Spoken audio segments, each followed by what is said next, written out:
Tuition Subsidy Program ng Department of Education para sa poor of the poor na mahihirap. Nakikinabang din ba ang mayayaman dito? That money should be for the poor. It should not be given as a discount to the rich. Ito ngayon ang mainit na talakayan sa Senado, ang Government Assistant to Student and Teachers in Private Education o GATSP program ng DepEd na dapat ito ay para lang talaga sa mahirap sa mahihirap. To tilt the objective of the law to address the poor first. Parang ang nangyari, hindi natin magastos yung pera, bigay na lang natin sa mayayaman. Ganun nangyari. At may sagot naman ang DepEd dito na hindi naman lahat ng nasa private school ay mayayaman. Sa private schools ho, yung misconception na lahat ng nandyan mayaman, hindi ho totoo yan.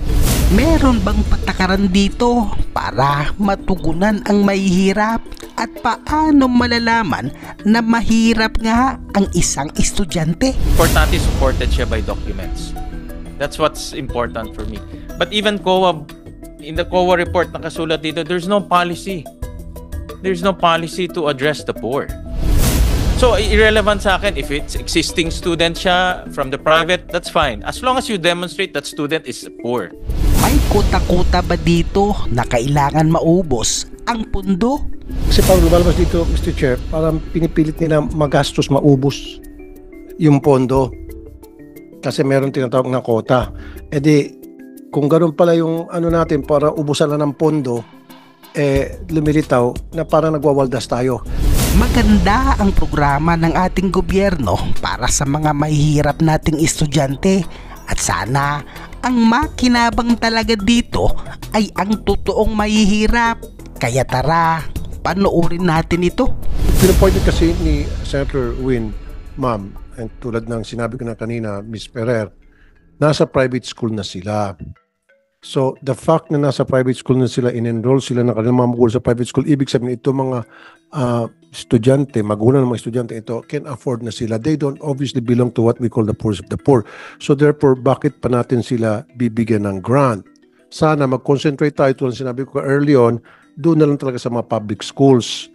Na alam naman natin, karamihan dyan ay talagang mahirap. Sila na yung dapat qualified na ma-transfer sa private school through this grant. Kasi kasama nga dyan yung proof of income of parents guardian, kasama dito sa evaluation ninyo. So, ang nangyari, base sa, pumunta lang kasi ako sa labas, pagpasok ko, nakita ko na, at nasabi naman kanina, earlier, so, yung mga estudyante na nasa private schools na pinag-a-apply at some of them or all of them ay nabibigyan ng grant to move up.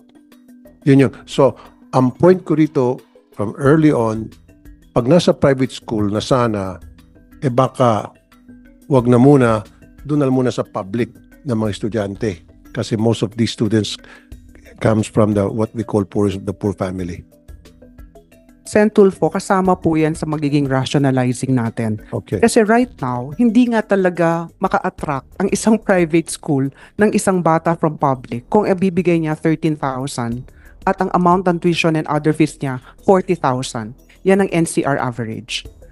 Kaya, Ma'am, ang sinasabi kasi, kung tama pagkaintindi ko, pagdating ko rito, lumabas lang kasi ako, na nasa private school na yung mga bata from grade 1, 2, 3, 4, 5, 6, 7, 8, 9. Pagdating ng 10 to 11, sila ay kina-qualify, ginagawang qualified para makareceive ng grant under the ESC program. Tama? Senator Win, na kung akong tatanungin at si Senator Win, wag na sana. Kasi from the very beginning, sila ay nasa private school na afford nila na igapang yung kanilang mga anak from grade 1 up to grade, kung ano man yun, sa junior high. So dapat mag-concentrate na lang tayo doon sa mga mahirap na coming from the public school. Na alam na natin from the start, sila nagpa-enroll doon ng mga anak nila sa public schools because hindi sila ganun can afford. Senator Tulfo, naiintindihan ko po ng pinanggagalingan nyo, no? Pero hindi naman exactly kasi consistent ang congestion problem natin dun sa consideration natin in terms of equity. Kasi kung hindi natin sila tatanggapin, yung 65% as of this current school year na galing public, congested na naman ang public kung hindi sila kukuhanin ng private. No, ma'am. No. Sorry, ma'am. Ma'am, sorry. Mr. Chair, sorry po. Hindi po eh. Di ba ang purpose nitong program na pinag-usapan natin ngayon is to decongest public schools? Yes. So therefore, dapat nakatuon tayo sa public schools para ma-decongest sila, ma-transfer to private. Opo. Ang nangyari, base sa narinig ko ngayon, galing na sila sa private, Opo. iaangat sila ng level sa same school, and yet they receive that Oo. grant na supposed to be para sa mga poor, the rest of the poor.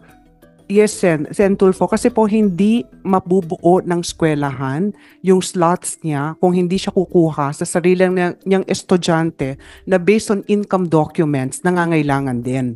So siguro ang isang pwede kong sabihin, income documents. Nagsasubmit ho kasi ang mga bata Okay, ano po yung mga income ng documents? income documents. Ano po yung mga income documents na sabi? ITR and then Right. yun ho, sinasabi So yung nila mga sa school magulang po sa selection. public schools, wala rin ba may sasabit? Nagbibigay po sila sa school selection committees nila Okay. at the school level.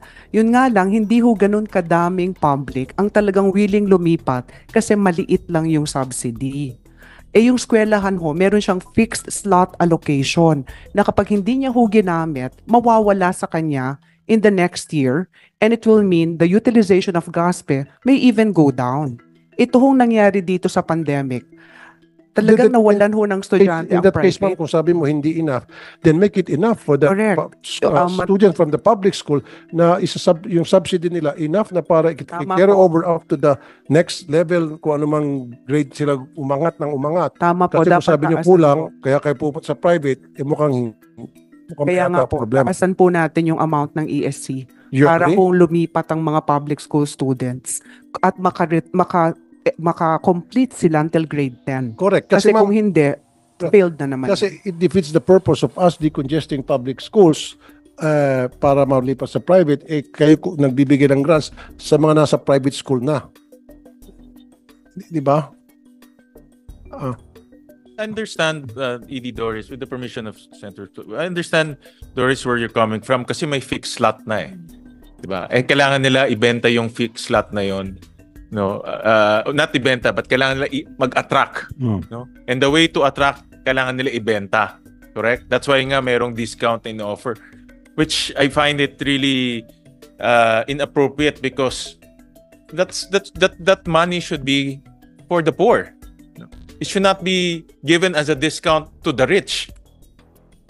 Do you know where you're coming from?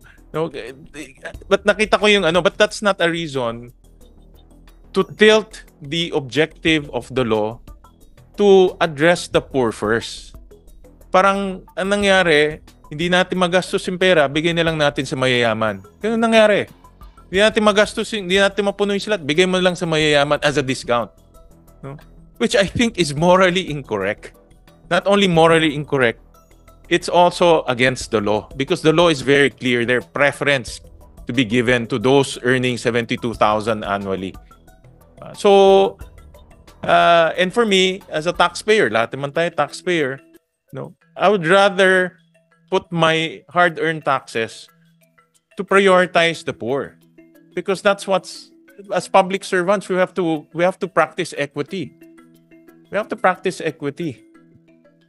Kasi parang lumalabas dito, Mr. Chair, parang pinipilit nila magastos, maubos yung pondo.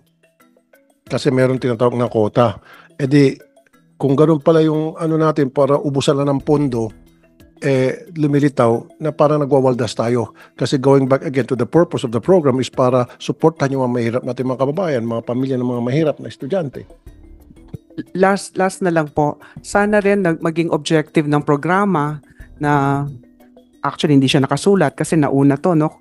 ESC really service contracting congestion is support for private. Kasi sa private schools ho, yung misconception na lahat ng nandyan mayaman, hindi ho totoo yan.